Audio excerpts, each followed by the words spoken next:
Olá, pessoal! É muito bom conversar com vocês hoje sobre o desenvolvimento do vocabulário.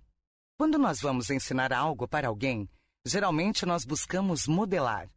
Modelar e demonstrar algo que é relativamente fácil de fazer.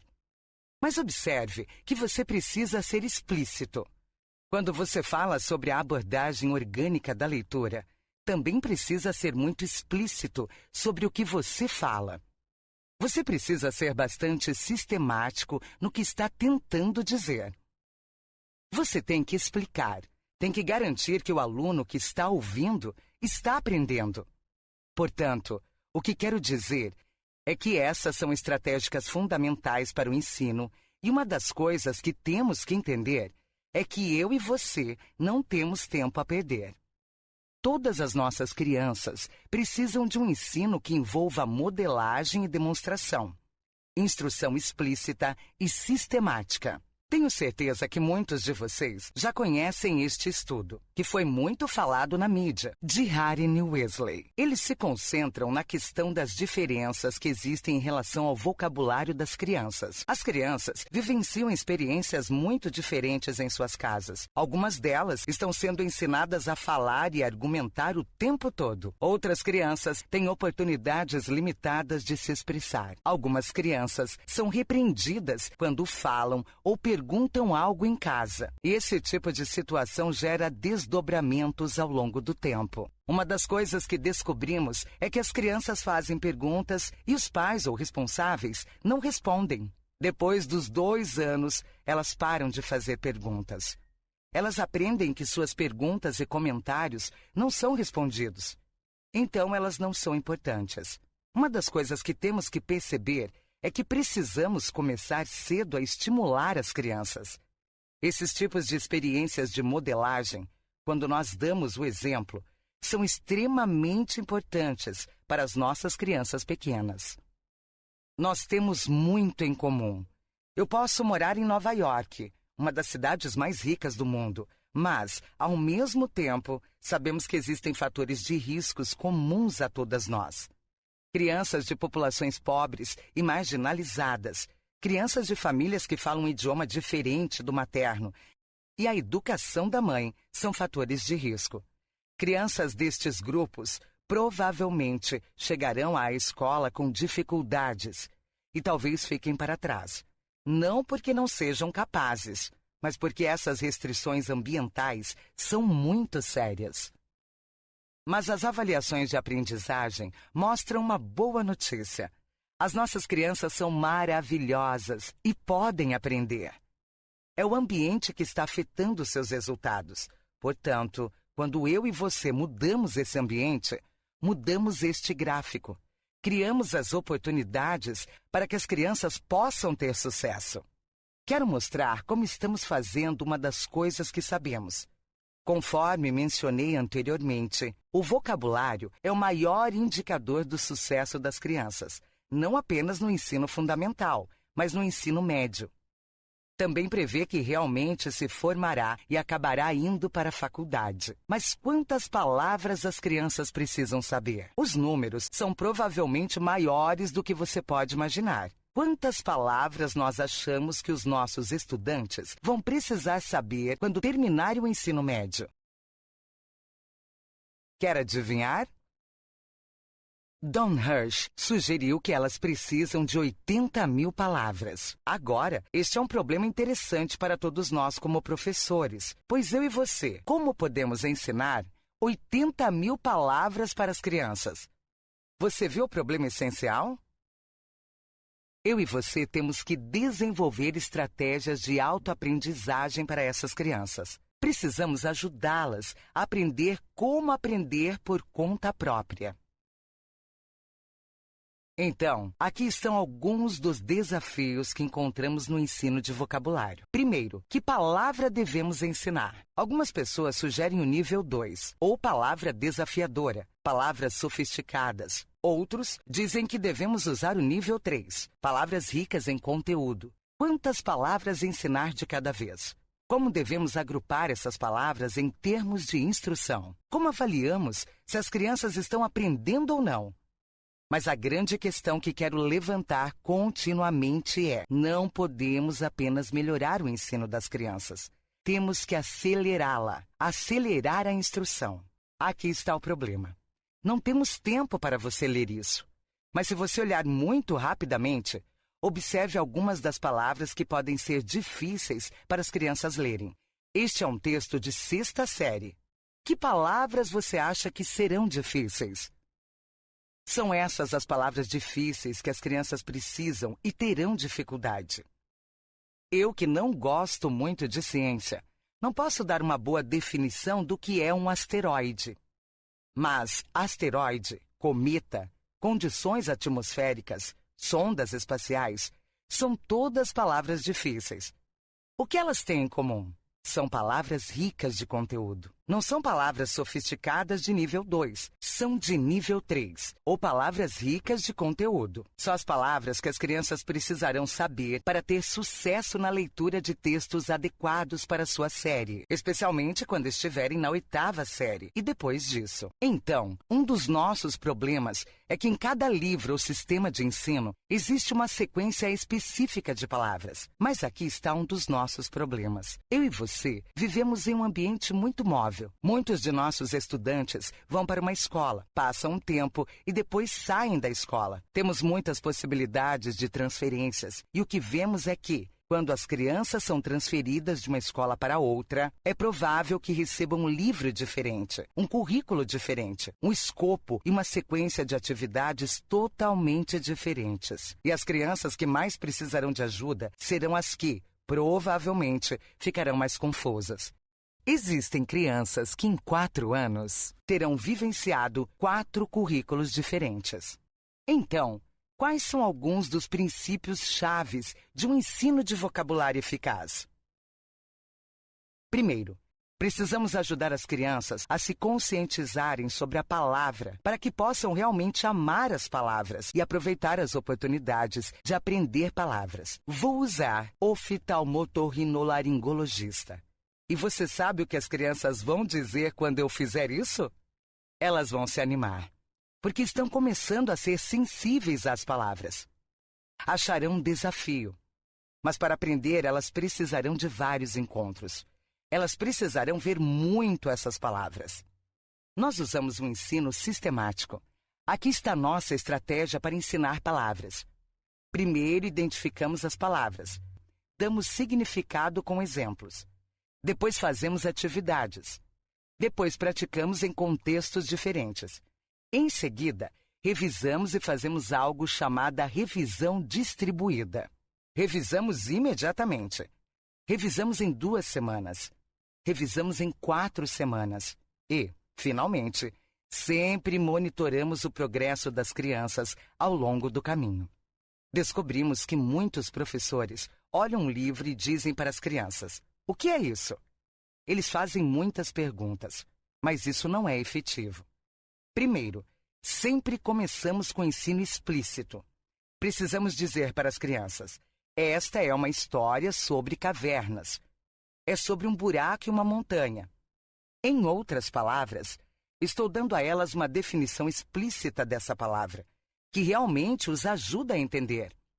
Devemos também usar imagens, vídeos e aplicativos. Michael Coyne e seus colegas usam as palavras mágicas. Imagine que estamos lendo um livro com nossas crianças. Quando chega na palavra gigantesco, paramos, levantamos a mão e dissemos que essa será a nossa palavra mágica para o dia. Continuamos o livro e sempre que ela aparecer, levantamos a mão. Ao longo do dia, vamos falar várias vezes sobre ela.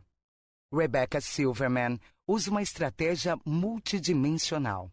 Ela faz as crianças desenharem, escreverem e falarem. Becky McKeown fazia uma rica descrição e oferece uma definição para as palavras em um contexto. Mas um fenômeno interessante é que se você apenas fizer instruções explícitas, você perderá o rumo. O que fazemos é começar com instrução explícita, dando às crianças definições de palavras. Mas então envolvemos as crianças em atividades que usam as palavras no contexto. E essa é a estratégia mais poderosa que podemos fazer. Essas palavras são importantes? Fazemos isso por meio de algo que considero muito importante. Normalmente, os professores colocam um texto lido em voz alta e escolhem as palavras que são difíceis para as crianças aprenderem. Em outras palavras, vamos escolher ornitorrinco. É um livro sobre ornitorrinco. E deixe-me usar essa palavra. Mas eu e você sabemos que não vemos muitos ornitorrincos por perto. Não é uma palavra que as crianças, absolutamente, têm que saber ou ter em seu vocabulário. Agora estamos ensinando palavras que estão relacionadas umas às outras. Esta é uma estratégia muito simples, mas constrói uma rede de conhecimento. Em outras palavras, se eu ensinar as crianças em profundidade sobre insetos, antenas, segmentos e pernas, e eu disser a elas que estão todas relacionadas a insetos, as crianças começam a desenvolver uma rede de conhecimento do que um inseto é ou não é. Quando eu ensinar partes do corpo, vou ensinar cérebro, coração, pulmões. Vou ensinar todas as palavras relacionadas a esse tópico específico. O que estamos fazendo é construindo palavras que estão relacionadas às redes de conhecimento. Também fazemos coisas divertidas. Lembra da Vila Sésamo, anos atrás? E eles perguntavam, quem não é? Lembram disso? Quem não é brinquedo? Quem não é azul? Essa é uma estratégia importante para construir categorias. Damos um tempo para o desafio. Então dizemos às crianças, uma cobra é um animal de estimação. Uma cobra é um animal de estimação ou um animal selvagem? E as crianças dirão, é um animal selvagem, porque pode morder. Mas então outra criança pode dizer que não é um animal selvagem, é um animal de estimação. Eu tenho uma cobra liga em casa e apenas a alimento, etc. Meu ponto é que não é uma questão de se alguém está certo ou errado. É o raciocínio que as crianças estão desenvolvendo que importa. Tem uma estratégia bem simples, mas efetiva. Lembre-se de que começamos na educação infantil com os bem pequenininhos e vamos até o 3º ano. Mostramos uma palavra nova e perguntamos às crianças com o que ela parece. Por exemplo, lagosta. Parece com o quê? Mostramos a imagem da lagosta e pedimos que eles olhem no quadro. Ao invés de achar que as crianças aprendem sozinhas, o que descobrimos é que usando o ensino explícito e implícito, as crianças aprendem muito mais. Quando fizemos nossa pesquisa em 4 dos bairros mais pobres dos Estados Unidos, depois de alguns meses, as crianças tiveram benefícios enormes. Seu vocabulário chegou no mesmo nível das crianças de famílias de classe média. E o que é mais interessante é que todas as crianças podem se beneficiar com essa estratégia, inclusive as das escolas privadas. Aqui está o que fazemos. Desenvolvemos o que achamos de conjuntos de texto, que são livros de gêneros diferentes. Nós adoramos a base comum curricular por muitas razões, mas também sabemos que alguns objetivos de aprendizagem são muito difíceis para as crianças pequenas que estão apenas começando. Então, o que fazemos é desenvolver conjuntos de texto que envolvem crianças em gêneros diferentes, ajudando-as em etapas consecutivas até um texto informativo. Temos coleções de livros que se concentram em um conceito ou tópico específico que é realmente interessante. Algumas das coisas que trabalhamos esse ano foram mistérios do espaço ou clima extremo. Além dos livros, usamos regularmente aplicativos e vídeos. Faremos com que os conjuntos tenham um texto previsível, fácil. Um texto com rimas, um livro de histórias e um livro informativo. Queremos que você saiba que o texto previsível é ótimo, porque uma forma previsível é uma maneira de desenvolver um trabalho mnemônico. Então, o que fazemos é introduzir palavras por meio de tarefas previsíveis, bem como usar textos rimados.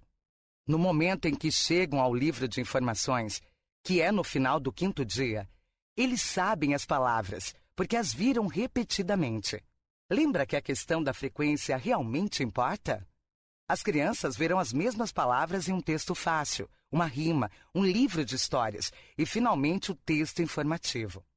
Você verá que essas palavras serão centrais para essas crianças. Também monitoramos o progresso o tempo todo. Então pegue um grupo de crianças e pergunte: qual deles é um inseto? Qual deles tem 3 partes do corpo? Então fazemos muito monitoramento informal do progresso. Nunca anotamos. Estamos interessados em aprender mais sobre nossa própria instrução. Fazemos o que achamos de instrução olho no olho. Pedimos aos professores que deixem de lado o telefone, qualquer coisa relacionada à hora das refeições, e prestem atenção às crianças. Olhem para as crianças. O que vocês estão lendo para elas? Isso é importante. Ela se sente com as crianças olhando para elas, envolvendo-as e tentando chamar a atenção. Eu sei que todos ouviram que as perguntas abertas são realmente importantes, mas elas geralmente são feitas muito no início do desenvolvimento das crianças. Primeiro, elas precisam fazer leitura em coro, todas juntas. Depois, precisam responder perguntas fechadas. Isso é azul ou amarelo? Quantas patas tem o cavalo? Perguntas fechadas são importantes para que nós saibamos quais informações as crianças conhecem. Só então, passamos às famosas perguntas que despertam respostas abertas. Portanto, é uma liberação gradual do controle, em vez de uma liberação imediata do controle. Leituras diárias desses conjuntos de textos. Partimos do previsível. Passamos para os livros de histórias, rimas e depois nós voltamos para os livros informativos. Eles terão todos os componentes necessários para atingir os objetivos de aprendizagem da Base Nacional Comum Curricular. Então, onde está a nossa evidência? Fizemos um experimento com 1.960 crianças de 4 bairros da cidade de Nova York. Tivemos resultados muito interessantes. Tínhamos um grupo de controle, que continuou tendo as aulas normais, e o outro grupo experimental que recebeu a metodologia que expliquei aqui para vocês. Descobrimos que, ao terem aula usando esta metodologia, as crianças de famílias pobres ultrapassaram o grupo de controle e passaram as crianças das famílias de classe média. Então, é possível, é viável fazermos isso. Muito obrigada. Gostou desse vídeo? Estou esperando seu like. E se tiver alguma dúvida, manda um comentário aqui e a gente vai te responder. Aproveita para se inscrever no canal e ficar por dentro de todos os nossos conteúdos, que são sempre voltados a como a gente pode estimular a aprendizagem das crianças e dos jovens de uma forma mais prazerosa e mais efetiva.